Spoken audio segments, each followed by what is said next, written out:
vir julle vertel van toe die tweeling gebore is, hulle 6 weke te vroeg gebore, en hulle was hierdie piepklein babietjies wat soos katjies gemel het as hulle gehuil het. Maar die Here was so goed vir ons. Op dag 5 na die keisersnee, my water het gebreek, lang storie, maar hulle moes toe kom, so toe moet hulle uitgehaal word. En hierdie piepkleine babietjies is op dag 5, 6 weke te vroeg, huis toe. En daar's van ons gemeentelede, wat toe ook ons gemeentelede was, en hulle sal onthou, toe hierdie piepklein babietjies huis toe gekom het. 1,9 en 2,1 kilogram toe gaan ons huis toe. Maar die dokter het gesê, ek gaan baie mooi moet boekhou, van wie het wanneer gedrink en vir hoe lank, en ek het vir julle die hele storie vertel. En hoe hulle die eerste keer moes geweeg geword het.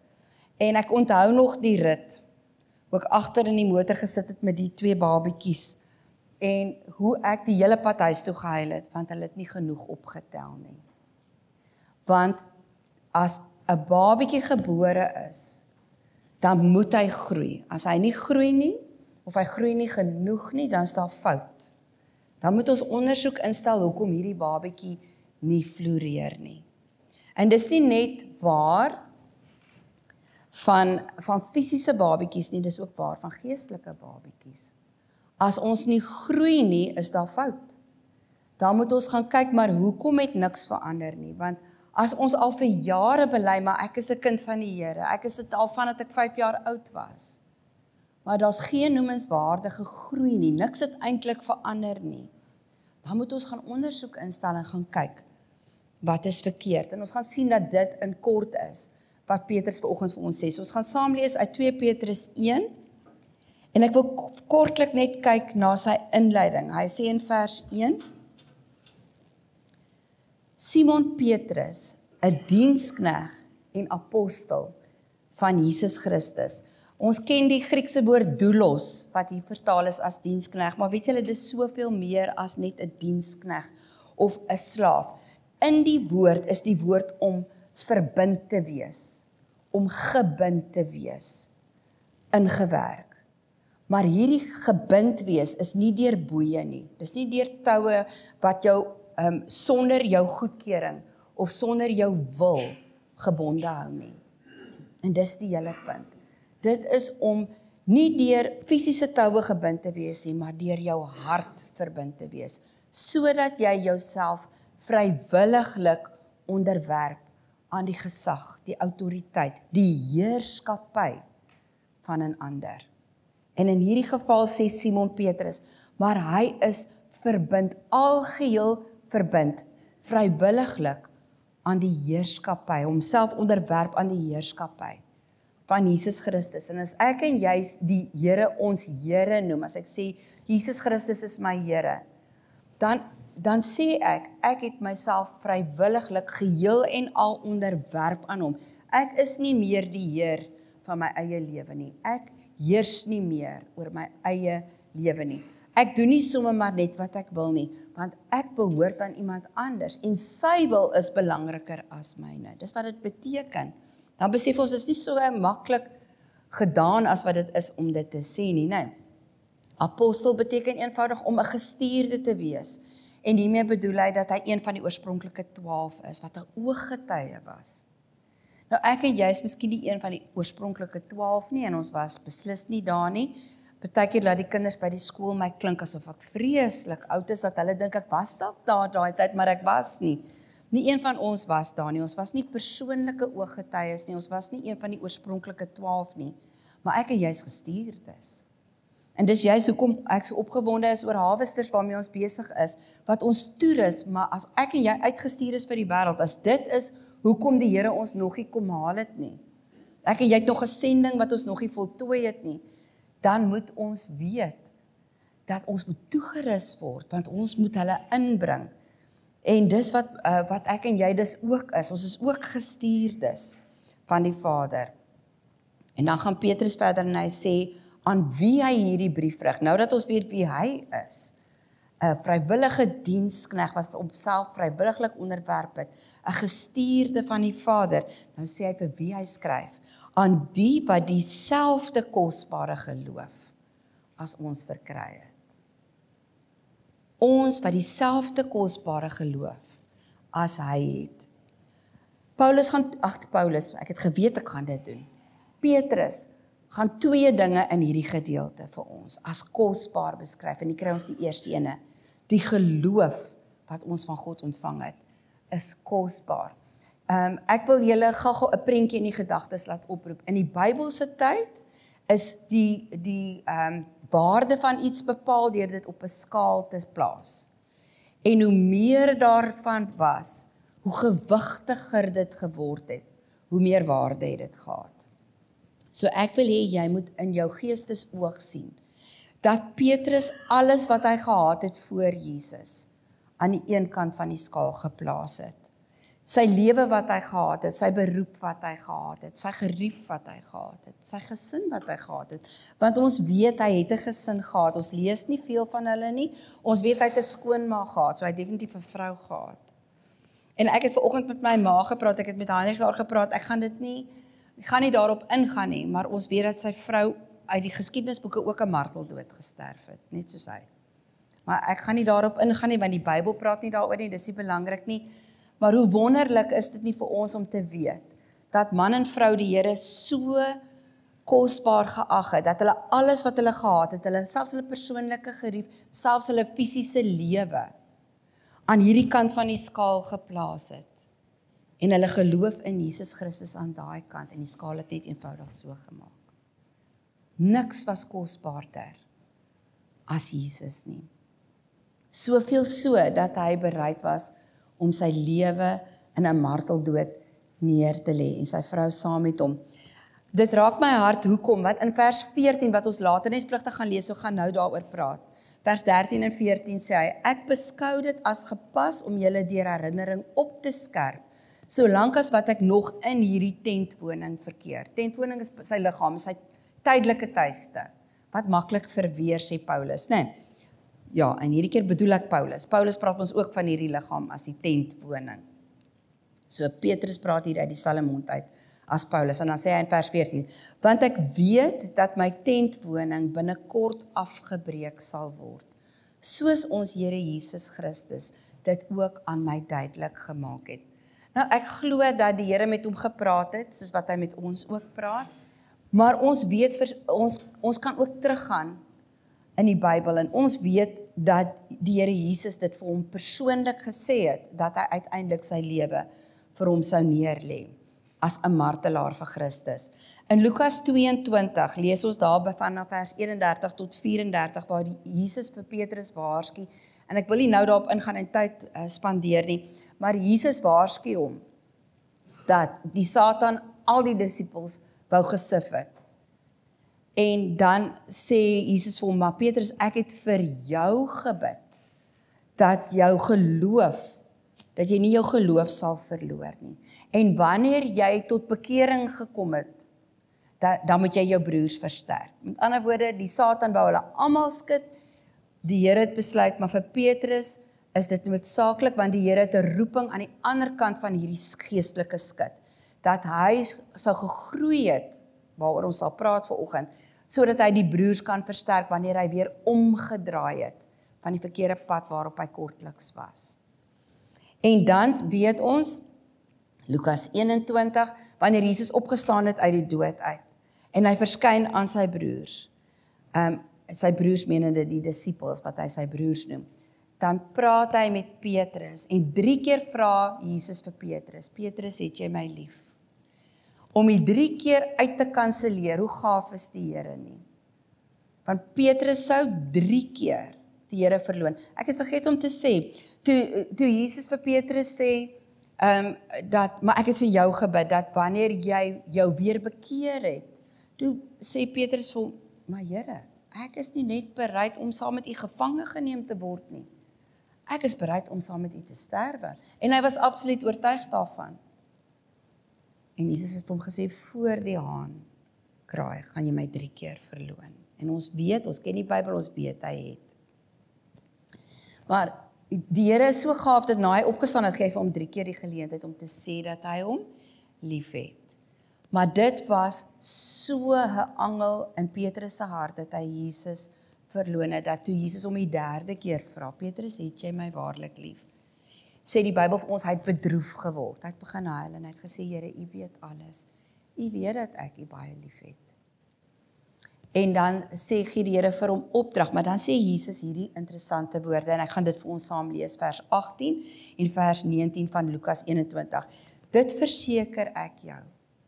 Toe jy jonger was, het jy self jou klere vasgemaak. Nee, hy het homself omgord en gegaan waar jy wil. Maar wanneer jy oud is, sal jy jou hande uitsteek en iemand anders sal jou vasmaak en jou bring waar jy nie wil wees nie, waar nie een van ons sou wou wees nie. Dit het Jesus gesê en daarmee aangedui deur watter soort dood Petrus God sou verheerlik. En Petrus het baie goed geweet wat dit beteken, want toe vra hy, maar wat van hierdie disipel? Dink dit as die Here vir jou sê, ek wil net vir jou sê, Martie of Edward of wie ook al. Ek wil net vir jou sê, jy gaan sterf as 'n martelaar vir my. Jo, nie maklik om te hoor nie. Hy het geweet, dit is wat die prys vir sy kosbare geloof is. En tog, toe die tyd gekom het, aan die einde van sy lewe, het hy vrywilliglik sy hande uitgesteek, dat hulle hom vasbind, en hom lei na die plek waar hulle hom gekruisig het. En volgens die geskiedenisboeke, soos ons weet, onderste bo, want hy het gesê, ek is nie waardig om op dieselfde wyse te sterf, as my Jesus nie. Ten spyte van dit alles, het hy gekyk na wat hierdie lewe hom sou kos. 'n marteldood, sou alles prysgee wat hy gehad het. En hy het gesê, dis nog steeds kosbaarder as alles aan hierdie kant van die skaal. Want hy het geweet waarop hierdie kosbare geloof sou uitloop. Die ewigheid saam met Jesus wat meer werd was as enigiets anders.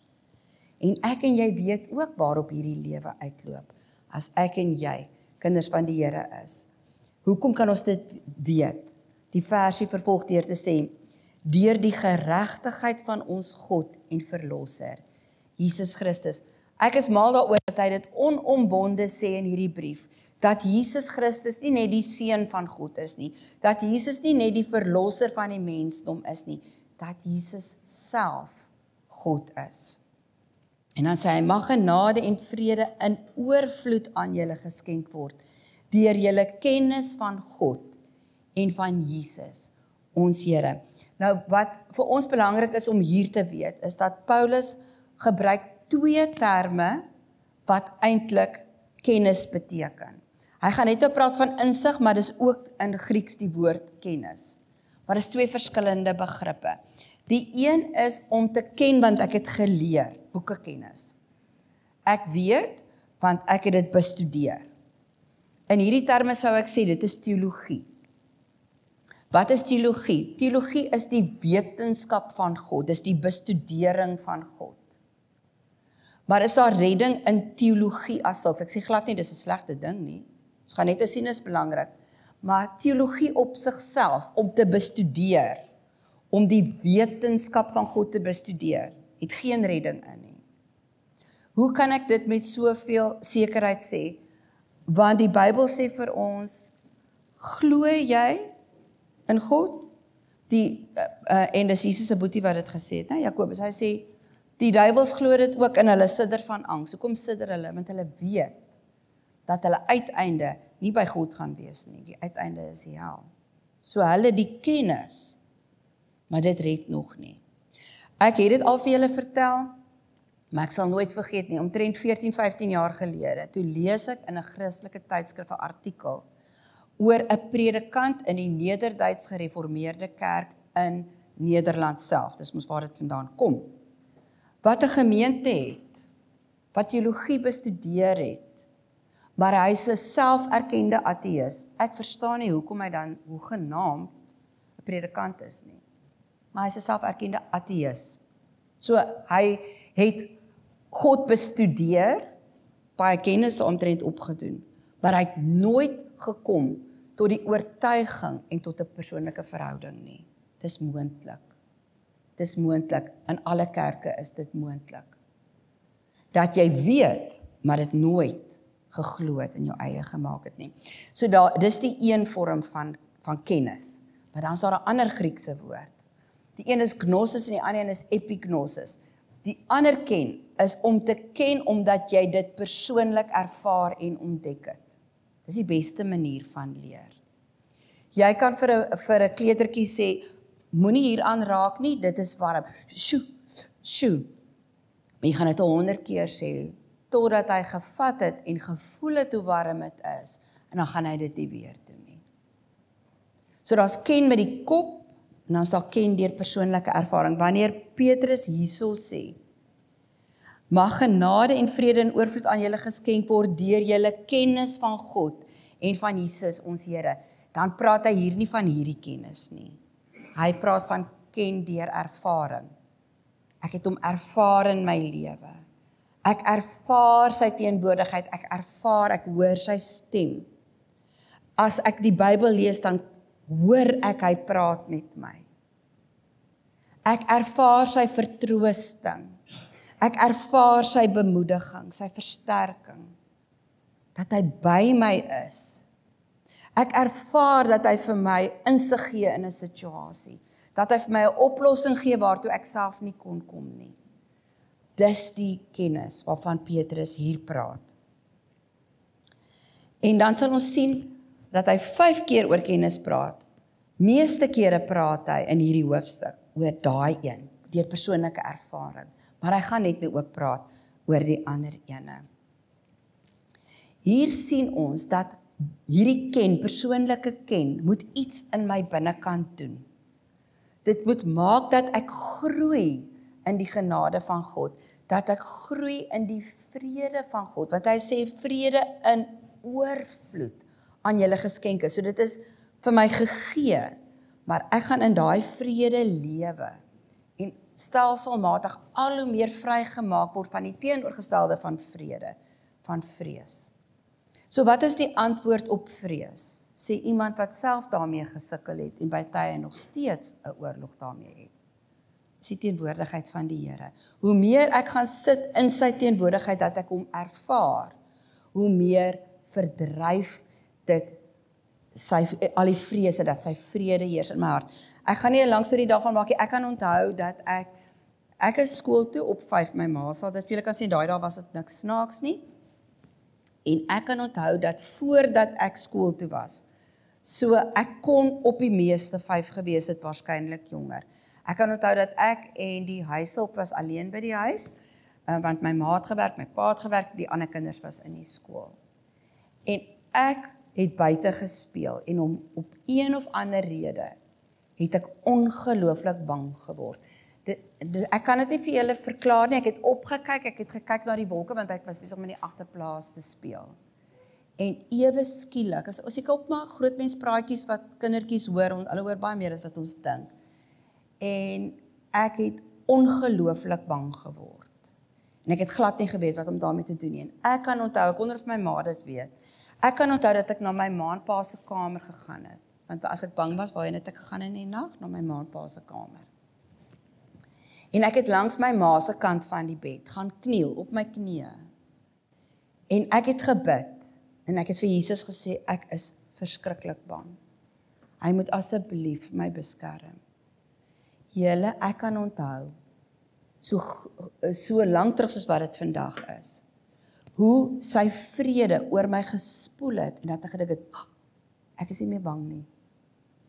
Dis weg. En ek het opgestaan en ek het gaan speel. Ek onthou dit tot vandag toe. Die vrede van die Here verdryf vrees. As jy behoefte het vanoggend aan die vrede van die Here, dan het jy nodig om te gaan sit by sy voete. En hier leer ons dat ons kan groei, kan toeneem in die vrede van die Here. En dan kom ons by die gedeelte wat ons nou die opskrif gaan sien van waaroor Petrus nou gaan praat. En die opskrif is oproep tot geestelike groei. En hier kom ons nou by die kruks van dit wat Petrus eintlik vir ons wil sê vanoggend. Die kern van dit. Nou dat ons hierdie kosbare geloof soos Petrus ontvang het by die Here, moet iets gebeur. Want sien, Geloof en geloofsekerheid, waaroor ons verlede week gepraat het, is bloot die vertrekpunt. Dis nie die einddoel van God se genade in my lewe nie. Dit is bloot die vertrekpunt. Dan sê hy, sy goddelike krag het ons immers reeds alles gegee vir wat? Wat ons nodig het vir 'n godvreesende lewe. 'n Lewe wat wys dat ek God vrees. En wat vir my so kosbaar is die woord lewe hier. Is nie bios nie, is nie biologiese lewe nie, dis Zoe. En Zoe weet ons beteken oorvloedige geestelike lewe. En as jy 'n farosiet is, en jy's al lank al 'n farosiet, dan gaan dit vir jou bekend klink. Maar wat is ons lese? Ons is vrygemaak deur die Here Jesus Christus om voluit te lewe. Dis wat die Here vir my en jou het. En hy het alles vir my en jou gegee om reeds ten volle in oorwinning te lewe. Hy het alles reeds gegee wat ek en jy nodig het om te groei en toe te neem in 'n lewe wat wys dat ek God vrees, dat ek eerbied en ontzag het vir God. Deur die kennis van hom wat ons deur sy majesteit en goddelike krag geroep het. Weereens is daai kennis deur persoonlike ervaring. Vers 4. Hierdeur het hy sy kosbare en grootste beloftes reeds aan ons gegee. Hier's die ander ding wat op die skaal volgens Petrus kosbaar is. Die beloftes van God. Hy het geweet, dis syne, niks en niemand. Maak nie saak wat hulle aan hom doen nie. Maak nie saak as hulle hom gaan vaspind en hom gaan weglê om gekruisig te word nie. Maak nie saak wat hulle van hom wegneem nie. Hy het iets kosbaarder as dit. Hy het nie net sy kosbare geloof in die Here Jesus Christus nie. Hy het elke kosbare belofte van God in sy sak, dis in sy rekening inbetaal. En dis ook in my en jou rekening inbetaal. Sodat jy deel kan kry aan die goddelike natuur. Nog iets wat ons gekry het. Nou dat jy ontvlug het aan die verdorwenheid, wat deur die begeertes in die wêreld teenwoordig is. Waarvan praat hy hier? Hy praat van die ou natuur, die ou donker hond wat ook hier binne in ons bly. Want sien, ek en jy het dit ontvlug die oomblik toe ons wedergebore is. Want toe het die Heilige Gees binne in ons kom bly en die goddelike natuur het in ons kom bly. En dit beteken ons het ook deel gekry aan God se karakter en aan God se lewe en aan God se denke. En dis die lig binne in ons. Maar daar's ook iets anders hier binne in ons. Ons het nie opgehou mens wees die oomblik toe die Heilige Gees gekom het nie. En daarom is daar hierdie worstelstryd binne in my. En ek moet kies om die donker hond te onderwerp. En ons het mos al daai storie geleer, as ons sê daar is lig en daar's duisternis in ons, en ons vergelyk dit met twee wolwe wat binne ons bly. Hoe weet ons watter een gaan die sterkste wees? Dan sê hulle, die een wat die meeste kos kry. Want kos laat hom groei. En daarom, waarmee voed ek en jy dit wat binne in ons is? Voed ons die sondige natuur waarvoor daar verdorwenheid is? Of voed ons die nuwe natuur, die nuwe karakter binne in ons? Sodat ons al hoe meer soos God begin dink. En ons aptyte verander, want dit wat eers vir my lekker was, is nou vir my afskuwelik. Die tipe stories waarvan ek gehou het, ek het dan gehou van bangmaak stories, hoor? Ek het goed gekyk dat ek in die aand met my kombers so onder my neus lê en eers in die donker rondkyk. En deesdae is dit vir my meer lekker om sulke goed te kyk. Hoekom moet ek dit kyk? Ons aptyte verander. So wat is Petrus se argument tot hiernatoe? Hy sê ek en jy het al die nodige hulpbronne van God ontvang om geestelik te groei en te floreer. Ons het dit reeds by God ontvang. Dit was God se aandeel hierin. Dis in ons rekening inbetaal. Dis tot ons beskikking. As ek iets nodig het, kan ek dit gaan onttrek uit my geestelike bank. Ek hoef nie te struikel nie, ek hoef nie terug te val nie. Dis in my rekening. Maar dan draai Petrus om en hy sê, lê juis daarom, nou dat jy alles ontvang het, alle ywer aan die dag. En nou verstaan ons nie mooi nie, as God alles gedoen het, hierdie klink nie passief nie, inteendeel, lê alle ywer aan die dag, om by julle geloof deug te voeg. Nou voordat Edward weer vir my sê, maar ek gebruik Aspres sulke groot woorde. Edward, dan gaan ek vir almal sê, sien ek luister na jou, jy het goeie inspraak in my lewe. Deeg beteken morele uitnemendheid. En as dit ook nog te upstairs is, dan beteken dit om altyd te kies om te doen wat reg en goed is. Dan sê hy, maar by deeg, kan julle sien, hy bou sulke trappies. Ons het die geloof, ons het alles, dis die fondasie, wat God gegee het is die fondasie, maar nou bou ons boop dit. En die eerste een is om te kies om te doen wat reg en goed is. Die volgende ene, om by julle geloof deeg te voeg, by deeg insig. En hier is die ander woord vir kennis. Dis die een wat sê deur te leer. Kan julle sien, dit is belangrik om te leer, so kom ek gesê, ek het niks teen teologie nie. Ek en jy moet ook leer. Dis om met die verstand te leer. Hoe gaan ek en jy leer? Deur die Bybel te bestudeer. En daarom, ek sê dit prompt uit, ek raak kinderlik ongelukkig. Kinderlik, ek wil 'n tantrum gooi, my voetjies stamp. As mense sê, man, pak weg jou Bybel. Pak weg hierdie rituele van stilte tyd in die oggend. Gaan sit op 'n rots en kyk na die branders. Jy's nader aan God daar as wanneer jy jou Bybel lees. Ek wil sê, sin nonsens. Julle kan bly wees ek het gesê sin nonsens. So sterk voel ek hieroor. Gaan sit op die rots en praat met die Here. Ek doen dit ook graag. Maar nie ten koste van om tyd saam met die Here by sy voete deur te bring nie. Leer ken sy woord. Bid. Beoefen geestelike dissiplines. Hoekom is die geestelike dissipline so belangrik? Hoe voed ek die lig in my teenoor die donker hond wat altyd ook daar is? Die dissiplines, ek onderwerp hierdie vlees wat lui is. Ag, ek kan nog 'n bietjie lê, ek is nie lus vir stilte tyd hou nie. Ag, die Here sal verstaan, ek's moeg. Ag, ek gaan net gaan buitekant sit en koffie drink en dan gaan ek kyk oor hoe mooi die bome is, dan gaan ek met die Here praat. Ons het geestelike dissiplines in ons lewe nodig. En daarom, as baie keer so mense sê, kom met ons vas, wat is die nut van vas? Dis die onderwerping van die donker hond. Elke keer as ek vir hierdie vlees sê, nee, jy sal nie. Dis is om te kies om te eet wat reg is. Ek en Heinrich is op 'n missie. Ons kies daai een nou. Weet julle dat dit al hoe makliker word? Ek het vanoggend nie eers gedink oor die heerlike soetgoed wat daar was nie. Was nie nodig om eers te dink daaraan nie. En ek het gedink dit raak ridiculous, die toetse raak al hoe moeiliker. Vrydag het ek nie net by die skool wortelkoek gehad nie. Ek het by 2 verskillende kinders cupcakes gekry. Ek het by 'n ander kind chippies gekry. Ek sê vir julle, die werkers was nog nooit liewer vir my by die skool. Want ek het hulle nog nooit so bederf. Ek sê, weet jy maak altyd my klas so mooi skoon. Hier's vir jou 'n cupcake. O, en ek het 'n donut met vla binne gekry.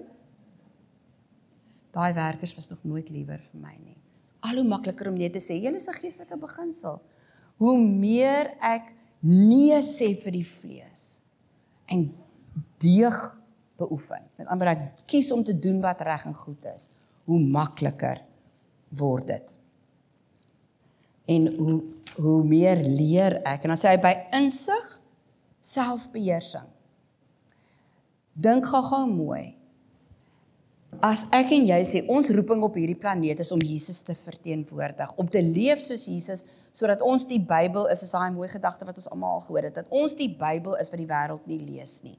Hulle weet en ken vir Jesus en hulle weet van God, deur te kyk na ons, en dan sê hulle, joh, maar hierdie persoon se lewe is anders, daar moet 'n Here wees. Dis die roeping, né? Dis die roeping. Ons getuig eerstens deur die lewe, en dan het ons inspraak met die mond. Soos daar iemand is wat jy wil wen vir die Here, omdat ons disippels is, die eerste manier van getuig is deur hoe ons lewe. Dink gou, wat maak dat ons Jesus verkeerd verteenwoordig?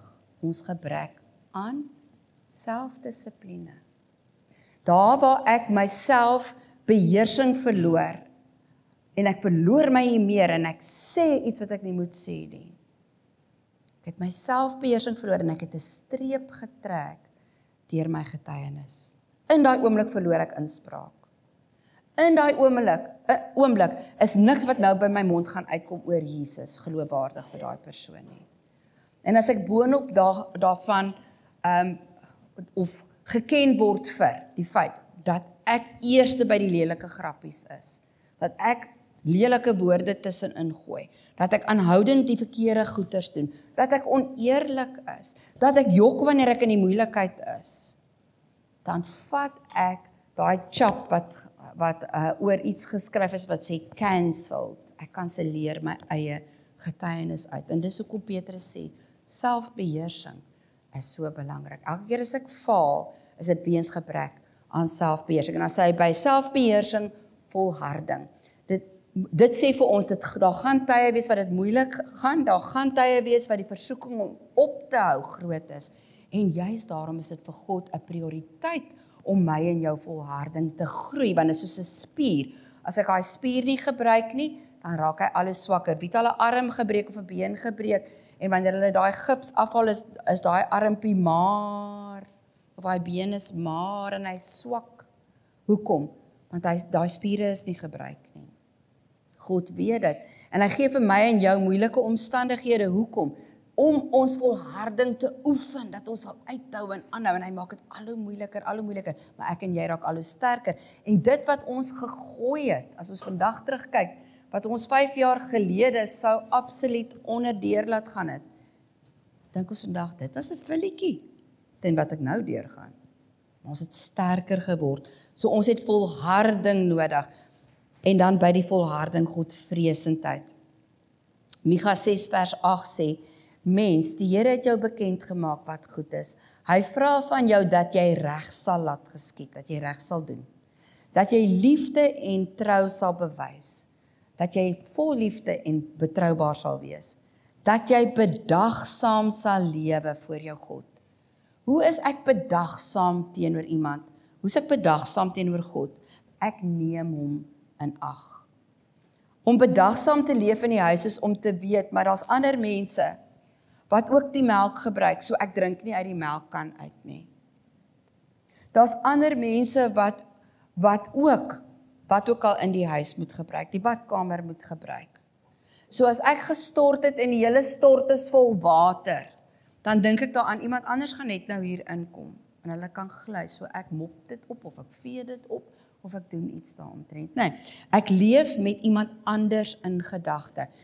Ek en jy moet die hele tyd bedagsaam teenoor God lewe. Bewus van hom, bewus van wat gee vir hom, wat bedroef hom, wat gee vir hom aanstoot. En dan sê hy, by Godvreesendheid, broederliefde. Dis liefde wat maklik is, want dit is vir my boeties en sissies wat hier is.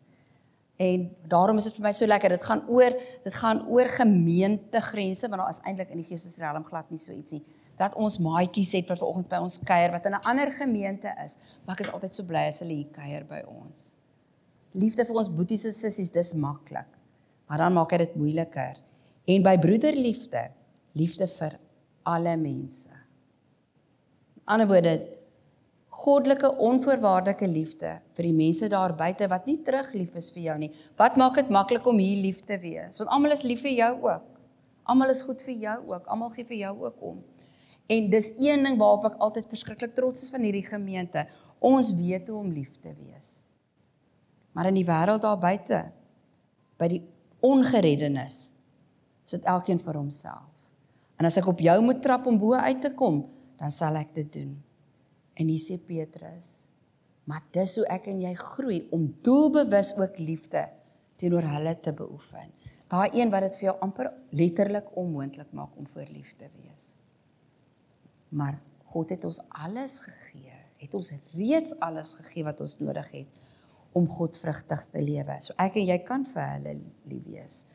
En dan sê hy, immers, wanneer jy oor hierdie eienskappe wat ons nou bespreek, die deug, die kennis, die volharding, die Godvreesendheid, as ons oor al hierdie eienskappe beskik en daarin toeneem, kan jy sê, hy sê dis nie genoeg dat toe jy wedergebore is, het God vir jou in jou rekening hierdie goed ingebetaal nie. Hy sê jy moet daarin toeneem, ek en jy moet groei, ons het nie gearriveer nie. sal dit daartoe lei dat julle nie nutteloos en sonder vrug is nie, wat julle kennis van ons Here Jesus Christus betref het nie. Om nuttig te wees beteken om bruikbaar te wees. Ek gaan julle nie die storie vertel nie, want dit gaan tyd neem en ek is baie bewus van die tyd wat aanstap. So ek gaan net vir julle sê, daar was 'n krisis gewees. Julle sal weet dat daar in die stad 'n rowery was en ons skool is by daai bruggie waar hulle toe van hulle vasgetrek het en een van die ouens het weggekom en hy's in ons woonbuurt in. En so ons is op lockdown geplaas. Daai spesifieke klokke het gelei en al die vensters is toe en die deure is toe en die kinders is onder die banke in. En toe het die polisie gekom en Citywide het gekom en hulle het ons hekke bewaar en kinders is een by die hekke uitgelaat soos wat hulle ouers of hulle transport, soos hulle dit noem, hulle kom haal het. En ons het, alles is verby, die helikopter het so laag gevlieg, die kindertjies het letterlik van hulle het hysteries geword. Een kindjie het homself nat gemaak, so erg was dit, was regtig erg. Maar die volgende dag het die lewe aangegaan soos normaal. Vrydag, die klok word met die hand gelei, omdat dit eksamen is. En die persoon wat die klok gelei het, dit lyk soos 'n ligskakelaar, het gedruk en gelos. En nie besef my moet vashou vir die lengte van wat die klok moet lei nie. So hy het gedruk en gelos en weer gedruk. En pause is bloot verby, dis al wat dit beteken het. Julle, ek was nog op die boonste verdieping op die trappe op pad af om my kindertjies te gaan haal wat nou moet aantree. Storm, ons boonste gang is die graad 2's, 3's en 4's. Storm daai kindertjies in massas, dat ek letterlik moes so staan, storm hulle by daai trappe op, hardloop, skree, gil, party het in die klasse ingehardloop en onder die banke gaan sit, en toe hulle sien, maar ek is bo op die trappe, ek is die enigste groot mens op daai stadium bo, kom hulle en hulle hardloop en hulle gryp my, julle 'n graad 3tjie het teen my bors gestaan en huil, dat ek dit letterlik moes afvee later, so nat. Toe besef ek, hierdie kindertjies is erg getraumatiseer. En my eerste ding was, ek gaan nou vir Leon laat weet die intercessors moet bid, en ek gaan vir Lisinda laat weet, want sy moet hierdie kindertjies kom bedien, hulle is getraumatiseer, en duidelik in my hart kom dit op, dis reg en goed, maar Liesel, jy's hier. As ek en jy 'n gelowige is ek en jy die kontakpersoon op die plek waar die Here jou plaas. Hy wil deur jou werk. As jy nuttig en bruikbaar is vir hom, gaan hy deur jou dit doen. En ek het met my klas gepraat, ek het oor hulle gebid, en ek het hulle rustig gemaak. Dis vir my so mooi gewees, ek het hierdie raak gelees en besluit ek gaan dit met julle deel. The Christian life is not information storage. Ons is nie wandelende biblioteke nie, wat inligting, né? Daai kopkennis, daai teologie is nie. It's spiritual agriculture. Hoekom? Die Here het gesê, hy is die wingerdstok, ons is die lote, en dan sê hy, my Vader word juis daarin verheerlik, dat julle baie vrug in oorvloed dra. Ek en jy is slegs nuttig en bruikbaar vir God, as ons vrug dra. Vers 9, want die een by wie hierdie dinge ontbreek, hierdie deeg, hierdie kennis, hierdie dinge waaroor ons gepraat het vanoggend, is blind en kortsigtig, en het vergeet dat hy van tevore van sy sondes gereinig is. Hy het vergeet waaroor dit eintlik gaan, hoekom ons eintlik hier is. Daarom broers, lê julle soveel te meer daarop toe, om julle roeping en verkiesing stewig te vestig. Ons het gehoor, ons het alles by God ontvang. Die geloof waardeur ek en jy gered is, het ons by God ontvang. Maar ek en jy verstewig dit, ek en jy maak dit vas, ek en jy maak dit sigbaar vir die wêreld, deur hierdie dinge, waarin ons groei, waaroor Petrus vanoggend vir ons geleer het. Ek en jy moet woeker, en werk met dit, wat God vir ons in ons rekening inbetaal het. Dan sê hy, want as julle hierdie dinge doen, sal julle verseker nooit struikel nie. Daai struikel beteken om uit die hand van God te val. Ons almal struikel en val, ons kies verkeerd, ons doen sonde, maar hy praat van ons sal nie verlore gaan nie, ons sal nie teruggly in die ou lewe in nie. Ja, so sal toegang tot die ewige koninkryk van ons Here en Verlosser Jesus Christus ryklik aan julle voorsien word. Weet julle wat sê hy? Hy sê jy gaan 'n ryke ontvangs in die hemel hê. Wanneer ek en jy daar kom staan en hulle sê dis Petrus, ons weet nie waar dit vandaan kom nie, maar hulle sê Petrus gaan ons daar verwelkom. Ek sê nie so nie, maar gaan Petrus nie sê, "Joh, was ek benoud oor jou, maar jy's hier, dankie tog, laat ek die hek agter jou toemaak, net toe gly jy uit. Nee, ek en jy gaan ryklik ontvang word, ons gaan gul ontvang word, hartlik verwelkom word. Daarom sal ek julle altyd aan hierdie dinge bly herinner, al is dit die grondbeginsels van die geloof, al weet julle dit reeds, en al is julle reeds stewig in die bestaande waarheid gevestig. Ek beskou dit as gepas om julle deur herinnering op te skerp, solank as wat ek nog in hierdie tentwoning verkeer. En dan die versie waaroor ons vroeër gepraat het, want ek weet dat my tentwoning binnekort afgebreek sal word, soos ons Here Jesus Christus dit ook aan my duidelik gemaak het. Daarom sal ek my ook daarvoor beywer, dat julle hierdie dinge na my heen gaan steeds in herinnering sal roep. Ek sluit af met 'n slotgedagte. Ek hou van die woord wat Petrus hier gebruik, wanneer hy sê, sy heen gaan. Die woord wat hy gebruik is letterlik uittog. Exodus. Dis mos wat Exodus beteken, die uittog. Wanneer jy slawerny agterlaat, wanneer jy verdrukking agterlaat, wanneer jy die swaar kry agterlaat, en jy neem in besit die beloofde land, dit wat God vir jou beloof het. Dis wat die dood vir 'n gelowige is. Wat 'n mooi beskrywing. Dis 'n verlossing. Dis 'n bevryding. Dis 'n afgooi van die seer en die swaar en die angste en die dinge van hierdie wêreld. Soos 'n ou jas wat ons uittrek, is daai ou tentwoning wat ons neergooi. En ons neem in ontvangs die rykdom van sy beloftes, toe hy gesê het, ek laat jou nie soos 'n weeskind nie, ek gaan weer kom, ek gaan jou kom haal. Sodat jy vir ewig kan wees daar waar ek is. Dis wat die dood vir Petrus was, dis hoekom hy gesê het, bind maar vas, is reg. En moenie my net kruisig, jy kruisig my onderste bo, want ek weet wat 'n rykdom wag vir my hierna. Ek wil nie hê jy moet dit vanoggend in 'n morbiede sin sien, asof ons dit almal maar eerder moet wens om dood te gaan nie. Nee, terwyl ons hier is, laat ons groei, laat ons floreer, laat ons daai wêreld inbring daar buite, want as ons nie daai roeping gehad het nie, was ons al in die hemel. As ons werk klaar is, gaan ons. Hoekom is ons nog hier? Die werk is nie klaar nie. Ek weet die Here kom, ek weet sy koms is naby, maar ons is nog hier. Hoekom? Want daar's nog mense wat bestem is om in te kom en hulle het nog nie ingekom nie. Laat ek en jy gaan groei en vrug dra daar buite. Laat ek en jy hulle inbring. Maar wanneer die tyd kom, maar sê, hier is ek, Here, vat my. Ek het al baie vir hom gesê, en dit is nou my en sy persoonlike praatjies wat ek nou vir julle sê. Ek het al baie vir hom gesê, Here, as daai uur kom, ek dink ek gaan in sy arms inspring. Hy gaan nog sê om te sê welkom.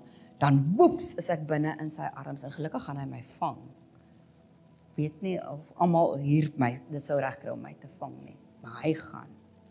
Terwyl ons hier is, laat ons groei deur deeg om te kies te doen wat reg en goed is. Insig, kom ons leer van hom, ons bestudeer ons Bybel, ons onderwerp hierdie vlees, selfbeheersing, ons kry die oorhand oor die vlees hier binne in ons, die donker hond. Ons heers daaroor, volharding, ons gaan nie opgee nie. En as die Here ons spiere bou, dan gaan ons nie murmureer daaroor nie, ons weet dis nuttig, dis nodig.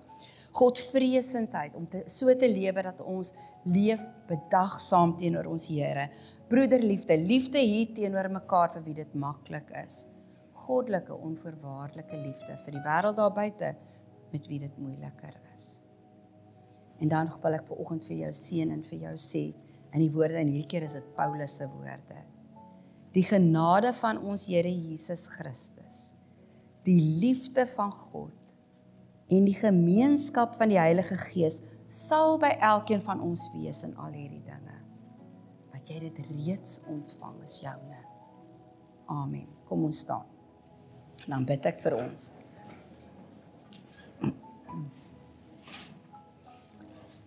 Here Jesus, vanoggend wil ons vir U kom erken, nie net as ons Here nie net as die Seun van God nie, maar ons God, ons Meester. Ons is hier, omdat ons dienaars is, doellosse is. Ons is vrywilliglik onderworpe aan U, omdat ons harte vasgeknoop is aan U, Here. Dankie vir wat U in ons rekening inbetaal het. Dat ons nou reeds alles het, absoluut alles het, wat ons nodig het om 'n voluit lewe in die wêreld te gaan leef. Dankie Here dat selfs daai plekke waar U ons geplant het, wat dit soms moeilik maak, Here, weet ons, maar ons is die bruikbare instrument in U hand op daai plek.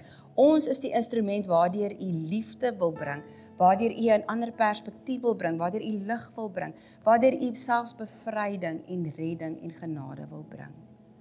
En ons kom staan voor U vanoggend en ons sê vir U, hier is ons, Here, gebruik ons, maak ons disippels wat nie net ander inbring nie, maar hulle ook leer om ander in te bring. Maar dankie Here, wanneer ons werk hier klaar is, weet ons, gaan ons hartlik ontvang word in U koninkryk. Gaan U ons verwelkom en sê, ek het vir jou plek gehou, ek het vir jou plek reg gemaak, daar's vir jou plek aan my tafel gedek, daar's 'n ewige tuiste vir jou. En Here, dan weet ons, laat ons al die seer, al die spanning, al die bekommernis agter, en ons gaan nooit weer eers daaraan dink nie. En ons gaan in ontvangs neem elke belofte wat U vir ons gegee het. Help ons om te volhard, Here. In die naam van Jesus bid ek. Amen. Mag jy 'n geseënde Sondag hê en gaan lewe en gaan groei en floreer in hierdie wêreld waarvoor jy geroep is. Amen.